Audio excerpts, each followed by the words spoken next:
हर हर महादेव। आपके अपने YouTube channel SB ज्ञानरथ पर फिर से आपका हार्दिक स्वागत है। जैसा कि कई दिनों से बच्चों का कमेंट आ रहा है कि सर हम अभी कॉलेज में हैं और कॉलेज में एडमिशन लिया है और हम कॉलेज के साथ साथ यूपीएससी की तैयारी करना चाहते हैं, तो हमें यूपीएससी की तैयारी कैसी करनी चाहिए। तो उसी पर आज हम बात करते हैं कि कॉलेज के साथ यूपीएससी की तैयारी कैसे करें। इस वीडियो को जो भी बच्चा यूपीएससी की तैयारी करना चाहता है, ये वीडियो उन सभी बच्चों के लिए बहुत ही उपयोगी है, इसलिए वीडियो को पूरा देखें। अपन बात करते हैं सबसे पहले यूपीएससी।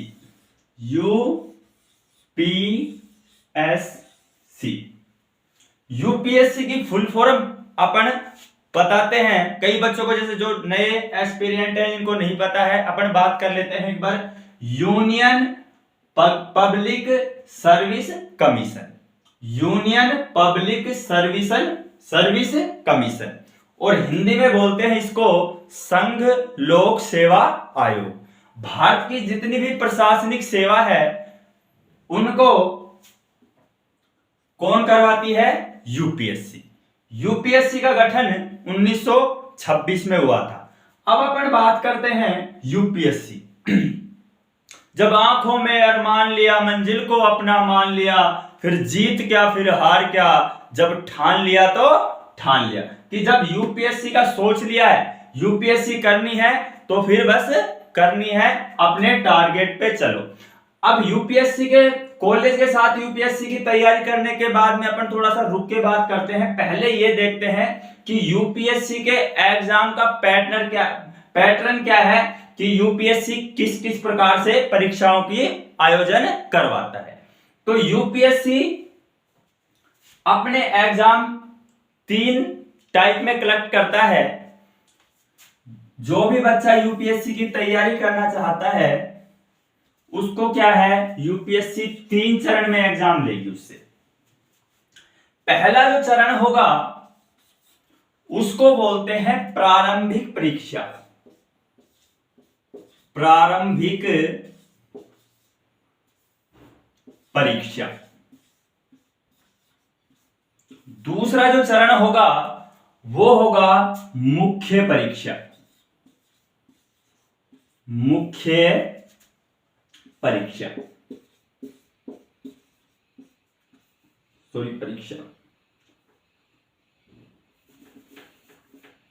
परीक्षा। और जो तीसरा जो चरण होगा वो होगा साक्षात्कार।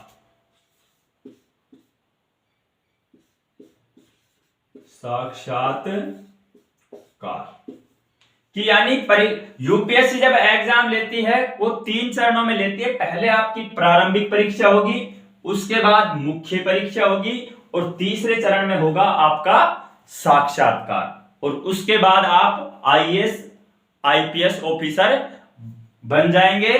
यानी एक गाड़ी आपके पीछे आगे होगी और एक गाड़ी आपके पीछे होगी, आपको बत्ती जाएगी, चूई चू करते जाओगे, चूई चू, है ना। तो देखो, प्रारंभिक परीक्षा में 2 पेपर होते हैं जीएस के। एक होता है पेपर 1 और एक होता है पेपर 2 या सेकंड। इसमें क्या होता है, पहले पेपर में आपके क्वेश्चन होते हैं 100 और 200 नंबर का होता है, और जो सेकंड पेपर होता है उसमें क्वेश्चन होते हैं 80 और नंबर का होता है वो भी पूरा 200 का। अब इसमें क्या है कि जो पेपर सेकंड है इसको केवल और केवल आपको पास करना है। इसके मार्किंग, इसके नंबर आपको मुख्य परीक्षा में जाने के लिए नहीं जुड़ेंगे, इसकी मेरिट में नहीं जुड़ेंगे। अपन को केवल और केवल पेपर 1 को क्या है, पास करना है। पेपर मुख्य परीक्षा में बैठने के लिए आपको पेपर 1 में जितने नंबर मिलेंगे उनकी मेरिट के आधार पर आप मुख्य परीक्षा दे सकते हो। अब जो पेपर 1 में जो सिलेबस रहता है, यानी आप पूछोगे क्या क्या है, इसको बोलते हैं जीएस का पेपर। क्या बोलते हैं? सामान्य ज्ञान या जनरल साइंस का पेपर। तो इसमें अपने आता है जो जो सब्जेक्ट आते हैं अपने, पॉलिटिकल है, हिस्ट्री है, ज्योग्राफी है, इकोनॉमिक्स है, सामान्य विज्ञान है, उसके साथ ही जो जनरल साइंस के क्वेश्चन है वो पूछे जाते हैं, करंट में क्या क्या चल रहा है वो चल जाता है। तो फर्स्ट पेपर में क्या आता है? अपना जीएस का यानी सामान्य विज्ञान, जीएस का पेपर होता है ना, जनरल साइंस का, क्या आपको सामान्य ज्ञान होना चाहिए। और जो सेकंड पेपर में आता है वो आता है मैथ आती है, रीजनिंग आती है, कंप्यूटर से संबंधित कुछ क्वेश्चन आते हैं और उसके साथ टेक्नोलॉजी से कुछ संबंधित आते हैं। तो अपन को जो सेकंड पेपर है उसको केवल क्या करना है? सिर्फ और सिर्फ पास करना है। अपन को मुख्य परीक्षा में बैठने के लिए जो अंक जुड़ेंगे वो जुड़ेंगे किसके? पेपर फर्स्ट के जीएस में, जिसके मेरिट के आधार बढ़ती है और उसी के आधार पर अपन मुख्य परीक्षा में बैठते अपन बैठ गए। प्रारंभिक परीक्षा अपन ने पास कर ली, किस पेपर के आधार पर? फर्स्ट पेपर के आधार पर। और जो इस पेपर में प्रारंभिक परीक्षा में जो पेपर होगा वो होगा ऑब्जेक्टिव, ठीक है, यानी 4 ऑप्शन आएंगे, आपको क्या है? गोला काला करके आना है। उसके बाद इसमें जो नेगेटिव मार्किंग होती है,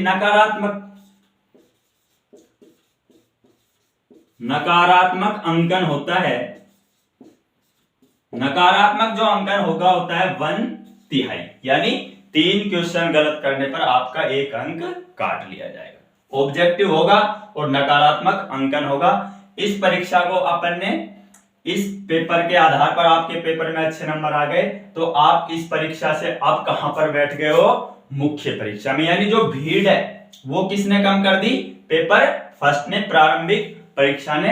अब जो जिन बच्चों ने तैयारी की थी, अच्छी तैयारी करके आए थे, वो कहां बैठेंगे? मुख्य परीक्षा में। अब आप कहोगे कि सर ये मुख्य परीक्षा क्या होती है? मुख्य परीक्षा में 9 पेपर होते हैं। कितने पेपर होते हैं? 9 पेपर होते हैं। और ये ध्यान रखना, मुख्य परीक्षा लिखित परीक्षा होगी। यहां पर आपको किसी प्रकार का ऑब्जेक्टिव क्वेश्चन नहीं दिया जाएगा, आपको केवल और केवल क्या है? लिखना है। और वो 9 पेपर किस किस के होंगे? पहला तो होगा भाषा का, भारतीय जो भाषा है। अब भाषा में आपकी इच्छा है, आप हिंदी लो, पंजाबी लो, उर्दू लो, जो भी आपकी भाषा रहेगी। दूसरा जो पेपर होता है वो होता है अंग्रेजी का। अंग्रेजी यानी भाषा में आप कोई भी भाषा ले सकते हो, जो आपको भाषा अच्छी लगे, भारतीय जो भाषा है उसका है। दूसरा क्या है? अंग्रेजी का है, कंपलसरी है, अंग्रेजी का आपको देना ही है।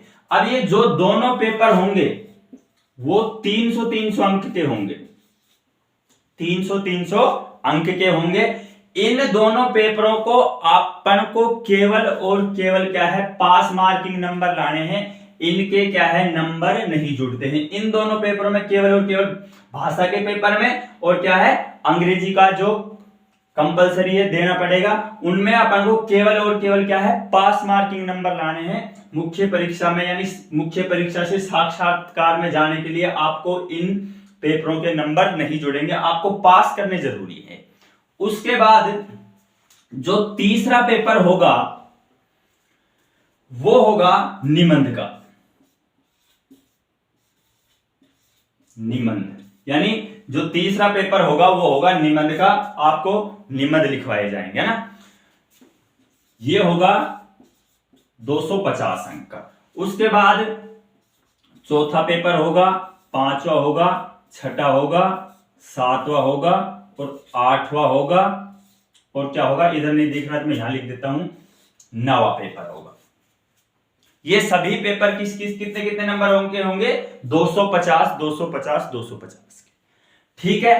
जो चौथा पेपर होगा वो होगा general science, GS first, GS second, GS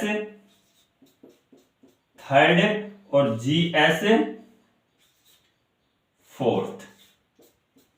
ये 4 पेपर क्या होंगे आपके जर्नल साइंस के।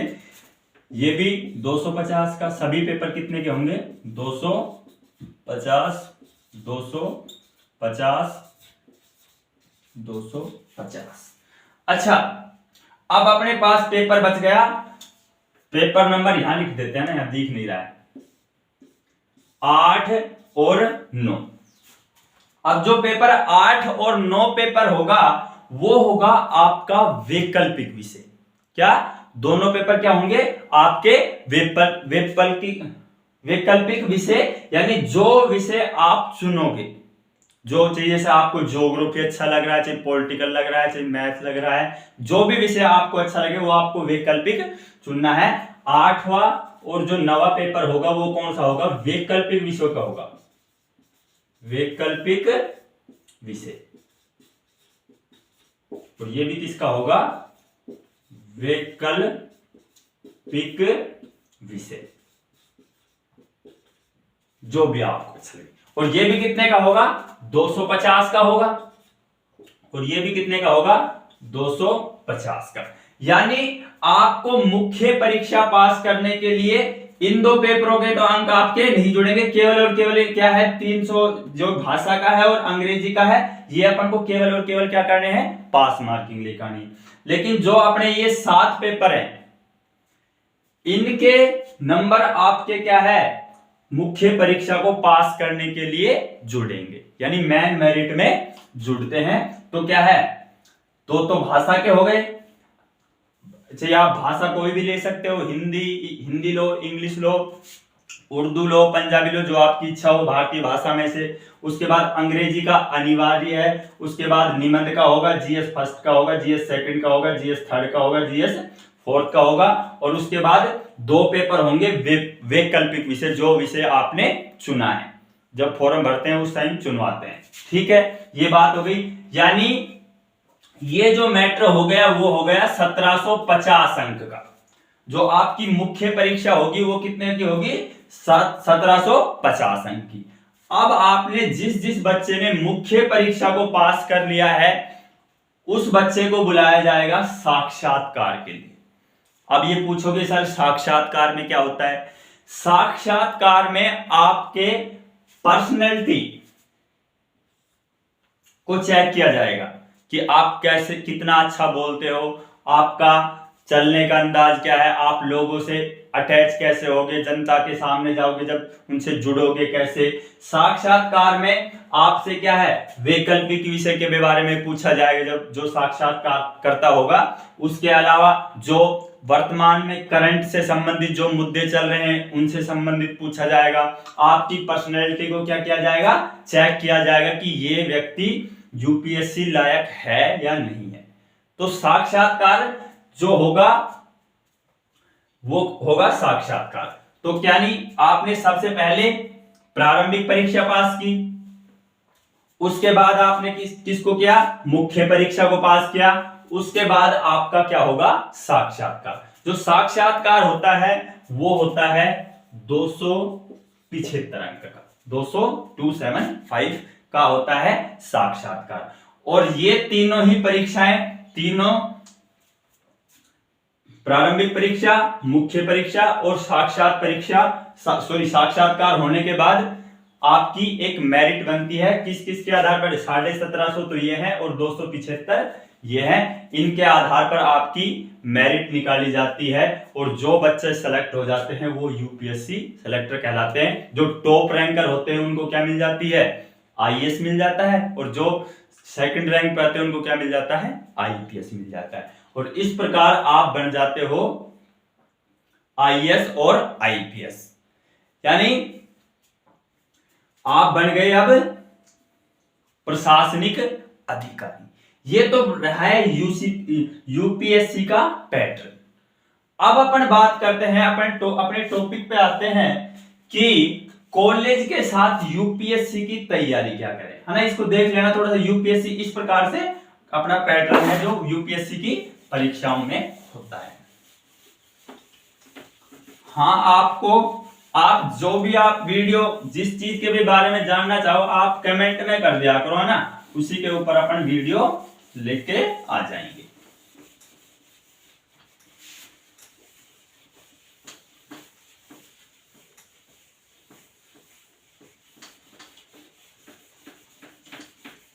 अब देखो कि बच्चों के कमेंट आ रहे थे कि हमने अभी अभी कॉलेज में प्रवेश लिया है और हमें यूपीएससी की तैयारी करनी है। अब देखो, जिस बच्चे ने फर्स्ट ईयर में प्रवेश लिया है उस बच्चे को यूपीएससी की तैयारी कैसे करनी है। आप जानते हो कॉलेज जा रहे हो तो आपको पता है कॉलेज में इतना ज्यादा बर्डन नहीं होता है, तो अपन को सिर्फ 3-4 बातों पर थोड़ा फोकस रखना है कि सबसे पहले अपना जो पेपर फर्स्ट होता है प्रारंभिक परीक्षा का जीएस, तो हमें 6 से और 10वीं तक 6 से 12th तक की जो एनसीईआरटी की बुक है, एनसीईआरटी, इनके नोट्स बना लेने हैं अच्छे से। कॉलेज टाइम में आप फ्री रहते हो, इतना ज्यादा बर्डन नहीं रहता है। अपने जो भी ज्योग्राफी है, पॉलिटिकल है, हिस्ट्री है, इकोनॉमिक्स है ना, जो भी सब्जेक्ट है, करंट का है जो मुद्दा है उस पर क्या है उनके अच्छे से एनसीईआरटी में क्या है, एनसीईआरटी के क्या बना लेने हैं नोट्स, जिससे क्या है आपका फर्स्ट पेपर का जो जीएस का पोर्शन है वो क्या हो जाएगा, अच्छे से कवर हो जाएगा। ये ध्यान रखना, अपन फ्री टाइम में अपन को 6 से 12 तक की एनसीईआरटी की बुक लेनी है और उनको अच्छे से पढ़ना है। लगभग जो क्वेश्चन पूछे जाते हो एनसीईआरटी बेस्ड पूछे जाते हैं यूपीएससी। ये बात हो गई क्लियर। दूसरी बात अपन को रखना है कि समाचार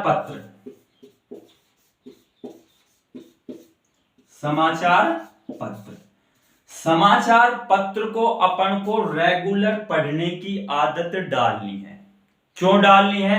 क्योंकि यूपीएससी का जो सिलेबस है उन्होंने अच्छे तरीके से डिफाइन नहीं कर रखा है। जो सिलेबस दे रखा है उसको वो करंट अफेयर के साथ जोड़ के पूछते हैं, चाहे वो प्रारंभिक परीक्षा हो, चाहे वो मेंस परीक्षा हो, चाहे उसके बाद वो साक्षात्कार में। तो क्या है अपन को क्या है समाचार पत्र का रेगुलर जो भी अपना टाइम टेबल सेट कर लो, सुबह पढ़ो उठते ही, है ना, तो क्या है समाचार पत्र अपन को रेगुलर पढ़ना है।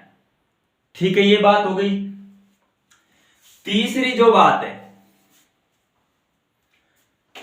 लिखना बहुत अधिक है।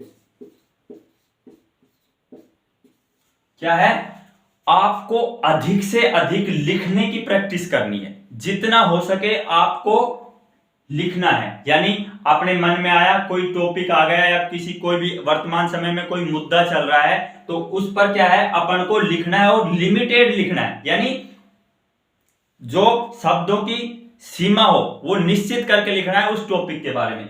ये आपको वहां पर फायदा करेगा जब आप मुख्य परीक्षा में लिखोगे तो आपका क्या है लिखने का स्किल क्या है, आपका लिखने का तरीका कैसा है ना, और आप कितना अच्छा प्रभावशाली ढंग से लिख रहे हो, आपको मुख्य परीक्षा में काम करेगा क्या है लिखना। तो आपको जितना भी लिखना है कॉलेज में क्या करना है, कॉलेज के साथ साथ अपन को लिखने की प्रैक्टिस बहुत करनी, बहुत ज्यादा लिखना है। मन में कोई भी टॉपिक में विचार आ गया उस पर अपने बैठे बैठे लिखने लग गए, या फिर कोई मुद्दा चल रहा है वर्तमान समय में उस पर अपन ने लिखना स्टार्ट कर दे, तो लिखना बहुत ज्यादा जरूरी है।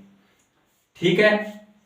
उसके बाद चौथा कि कॉलेज में किसी भी प्रकार की कोई भी एक्टिविटी हो रही है, ठीक है, ये कॉलेज के साथ करना है ना, कॉलेज में किसी भी प्रकार की एक्टिविटी हो रही है, जैसे निबंध प्रतियोगिता हो गई, उसके साथ जैसे आए दिन क्या है, जैसे जयंती आती रहती है या किसी भी महापुरुष का जन्मदिन है, तो उन एक्टिविटियों में आपको क्या लेना है, भाग लेना है और स्टेज पर जाकर आपको बोलना है। इससे क्या है आपकी पर्सनैलिटी में क्या होगा, डेवलपमेंट होगा, और जब साक्षात्कार के समय आप जो बोलोगे साक्षात्कार के समय, तो क्या है आपके जो झिझक है, आपका जो हेजिटेशन है वो क्या हो जाएगा, कम। तो कॉलेज की प्रत्येक एक्टिविटी में अपन को भाग लेना है। उसके साथ अपन को यूपीएससी की तैयारी करने के लिए जो बच्चा फर्स्ट ईयर में एडमिशन लिया है वो अभी से ही एक गोल सेट कर ले कि मुझे यूपीएससी में जाना है तो यूपीएससी में ही जाना है। और कॉलेज की पढ़ाई के साथ साथ आपको अभी से एक टाइम टेबल डिसाइड करना है कि मुझे 3 घंटे दिन में या 4 घंटे सिर्फ और सिर्फ क्या है यूपीएससी को पढ़ना है। यूपीएससी का जैसे जीएस का सिलेबस हो गया, अपना जो वैकल्पिक विषय है वो है, निबंध लिखना है, तो मुझे सिर्फ ज्यादा नहीं है ना, अभी आप फर्स्ट ईयर में ज्यादा लोड लेने की जरूरत नहीं है, सिर्फ 3 से 4 घंटे का टाइम ऐसा बना लो कि ये तो मेरे को केवल और केवल यूपीएससी को ही देना है ना। जैसे निबंध लिखोगे, जो भी आप करोगे ना आपकी, और क्या है जैसे समाचार देखो या समाचार पत्र पढ़ने बहुत जरूरी है ना, उससे क्या है नहीं, और या फिर आप डेली की डेली बैठ के न्यूज सुन सकते हो। इस प्रकार क्या है आपको रोजाना का रोजाना कम से कम एक डिसाइड कर लो, लेकिन इस समय में क्या है रेगुलरिटी होनी चाहिए, एकदम ईमानदारी के साथ इस काम को करोगे कि मुझे यूपीएससी को 3 से 4 घंटा पढ़ना है, इसका मतलब पढ़ना है। चाहे मुझे शादी अटेंड, चाहे मेरी खास भाई की शादी है, मैं उस भाई की शादी में से भी टाइम काट के ये 3 से 4 घंटे मुझे क्लियर करने हैं, तब कहीं जाकर आप यूपीएससी की तैयारी कर पाओगे। क्योंकि अभी आप फर्स्ट ईयर में हो, आपको पता है कि यूपीएससी का फॉर्म अपन क्या है ग्रेजुएशन करने के बाद भर सकते हैं, या 3rd ईयर में अपन है या अपेयरिंग चल रही है अपनी 3rd ईयर, तो उसमें भर सकते हैं। तो अभी आपके पास 2 या 3 साल का समय है, आप अच्छे से यूपीएससी की तैयारी कर सकते हो, बिल्कुल ज्यादा बर्डन लेना नहीं है, नहीं किसी कोचिंग में जाने की फिलहाल जरूरत है, सिर्फ आपको यूपीएससी का सिलेबस डाउनलोड कर लो और उसमें एक एक टॉपिक देखकर, जो आर्ट्स के बच्चे हैं उनको तो और भी फायदा है, क्योंकि आप वही पॉलिटिकल, हिस्ट्री, ज्योग्राफी, इकोनॉमिक्स आपके कॉलेज में मेन सब्जेक्ट में पढ़ोगे, और वही आपका क्या है जनरल साइंस का पेपर होगा, वही होगा। उसी के साथ आपका जो वैकल्पिक विषय होगा मुख्य परीक्षा में, उसको चुन लेना और उसको अच्छे से पढ़ना। अब डिसाइड कर लो कि आपको वैकल्पिक विषय कौन सा चुनना है, उस सब्जेक्ट को अच्छे से पढ़ना है, और रटना बिल्कुल भी नहीं है। यूपीएससी रटने बेस एक भी क्वेश्चन आपको नहीं देगी, आपको कंसेप्ट समझना है।